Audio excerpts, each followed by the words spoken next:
नमस्ते दोस्तों, आपका स्वागत है क्रिएटर आईवाईएस में। आज हमारे साथ मौजूद हैं श्री भुवन शर्मा जी, ज़िला मंत्री बीजेपी आगरा से। और आज का दिन बहुत ही ख़ास है, 7 नवंबर, जब हम मनाते हैं 150 साल हमारे राष्ट्रीय गीत वंदे मातरम का। इस एपिसोड में हम बात करेंगे वंदे मातरम के इतिहास, उसकी शान और वो जज्बा जो हर भारतीय के दिल में धड़कता है। तो जुड़े रहिए, क्योंकि ये सिर्फ एक गीत नहीं, ये हमारी पहचान है, ये हमारा गौरव है।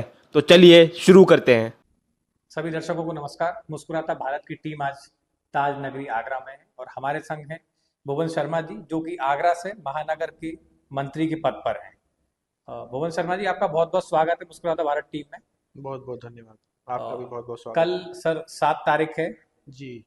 एक ऐतिहासिक दिन हमारे इस पूरे देश के लिए। हमारा राष्ट्रीय गीत, जी। जिसको हर बच्चा, हर बूढ़ा, हर जवान अपने जुबान से कभी भुला नहीं सकता, वंदे मातरम अपने 150 साल पूरे कर रहा है। तो सर, कितना गौरवान्वित महसूस करते हैं आप एक भारतीय होने पर? भारतीय होने पर तो गौरव ही गौरव है। हम एक ऐसे भूखंड पर जन्मे हैं जिसका देवों में भी ऐतिहासिक महत्व है।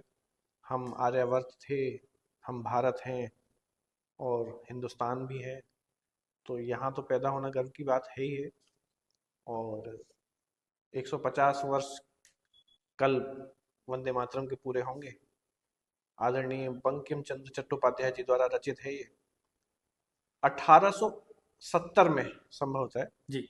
इसको उन्होंने एक कविता के रूप में संस्कृताइज्ड बोलेंगे उसको, संस्कृत और बंगाली दोनों के मिश्रण के साथ मिक्सअप था। जी। जी उसको लिखा। जी।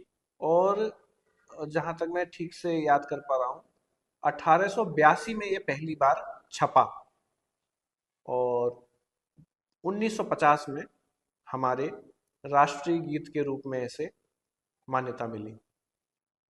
तो अध्यक्ष जी, आपके लिए वंदे मातरम का असली अर्थ क्या है? एक नारा, भावना, या जीवन जीने का एक तरीका? हमारा सनातन धर्म है जी। और सनातन धर्म में ऐसे तो किसी भी देश को और माता के रूप में पुकारना बिरले ही कहीं मिलता है, लेकिन हम अपनी माँ को, मातृभूमि को जी। माँ समान दर्जा देते हैं। हमने हम तो क्या अभी 10 20 25 30 साल पहले जन्मे हैं। ये भारत भूमि तो युगों युगों से लोगों को, अपनी संतानों को जी। ऐसा, मतलब शूरवीर, परमवीर, प्रतापी संतानें यहाँ जन्मी हैं इस भारत भूमि में। जी। और मतलब नेचुरल सी बात है कि हम, हमारे लिए तो ये जीवन जीने की एक एक एक कला है, एक रास्ता है जीवन जीने का। लेकिन कुछ धर्म, कुछ मान्यताएं ऐसी हैं जो वंदे मातरम पर भी सवाल उठा देती हैं, वो नहीं बोलना चाहती। जी। जब वंदे मातरम बोलते हैं, सबसे पहले मन में क्या आता है? हम बहुत छोटे थे, हमारा जो दाखिला हुआ पढ़ाई का वो सरस्वती शिशु मंदिर में हुआ। और छुट्टी जब हमारी होती थी, अवकाश जब होता था, पूर्ण जी। अवकाश, जी। तो वंदे मातरम के साथ ही 8वां पीरियड होता था, अष्टम वेला। जी। और अष्टम वेला में के खत्म होने के बाद वंदे मातरम गीत गाते थे। और उस समय तो लगता था कि बस जल्दी से पूरा हो हम्म। और भगो। जी। रिक्शे वाले भैया खड़े हैं, हम जाएंगे घर से, हाँ, हाँ। और पीछा छूटेगा स्कूल से।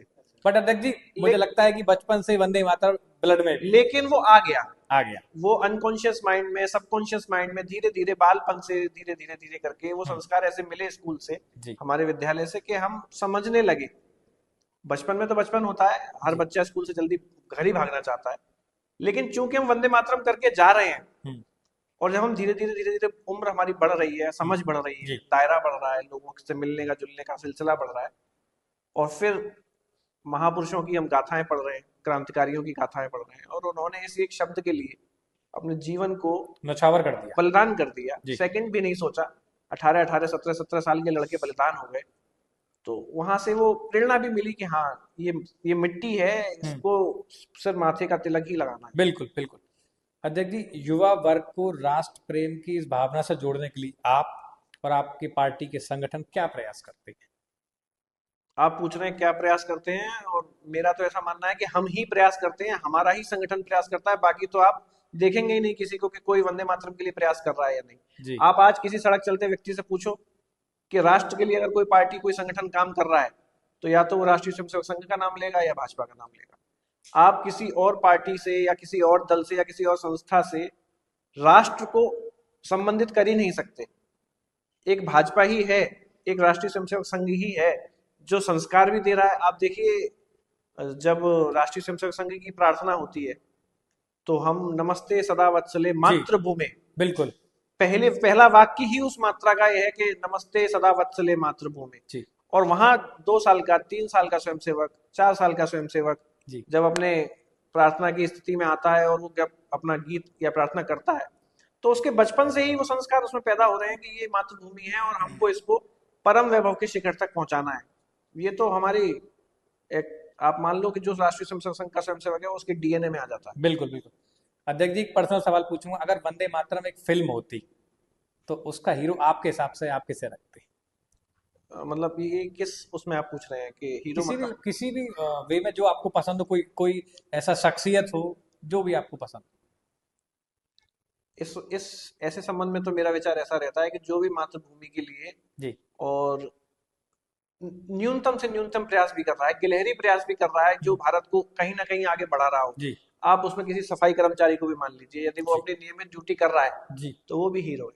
वो भी और एक आप एक कर्नल ब्रिगेडियर जो सीमा पर सुरक्षा पर सियाचिन में खड़ा हुआ है, कश्मीर में हार्ड पोस्टिंग पे खड़ा हुआ है, वो भी हीरो कहीं है। ना कहीं जो भी लोग अपने देश के जो लिए इस अपने देश फर्ज के के लिए लिए काम कर रहे डेडिकेटेड है। हैं, जो इस देश के लिए ये सोच करके प्रयास कर रहे हैं, हम्म, एक सरकारी कर्मचारी या एक प्राइवेट कर्मचारी ये सोच करके अपना टैक्स दे रहा है कि मैं अपने राष्ट्र के लिए इसको अर्पित कर रहा हूँ, ये मेरा कर्तव्य है, वो भी जी हीरो है। बहुत अच्छा लगा अध्यक्ष जी, आपके इस जवाब को सुन के मैं बहुत खुश हूँ।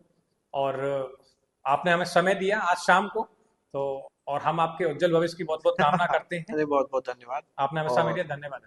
वंदे मातरम।